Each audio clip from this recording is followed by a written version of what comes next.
सिजावल में town committee मुलाज़मन पघारूं न मिलण ख़िलाफ़ डीसी सिजावल जे घर साम्हूं सख़्त गर्मीअ में एहतजाजी मुज़ाहिरो कयो। हिक औरत मुलाज़िम समेत 2 ॼणा बेहोश थी विया।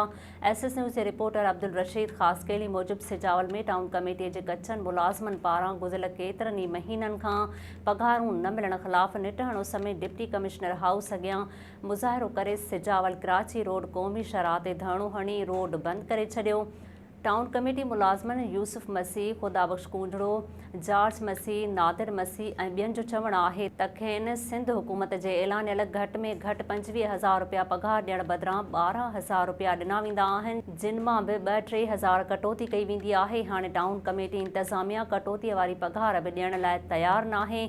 बच्चा फाका कशीअ में मुब्तला थी विया आहिनि। सिजावल पुलिस पहुची टाउन कमेटी मुलाज़मन जो ज़ोरी एहतजाज ख़त्म कराइण जी कोशिश कई, जंहिं ते पुलिस ऐं मुज़ाहिरीन विच में चकरियूं पिणु थियूं ऐं मुलाज़मन रोड खोलण खां इनकार करे छॾियो। जमियत उलमा इस्लाम जे अॻवान मुफ्ती नज़ीर अहमद उमरानी, मौलवी अशरफ मेमून, पीपल्स पार्टी अॻवान हाजी मोहसिन सिंधी ऐं एसटीपी अॻवान गुल हसन रिंद पहुची मुलाज़मन सां यकजहतीअ जो इज़हार कयो।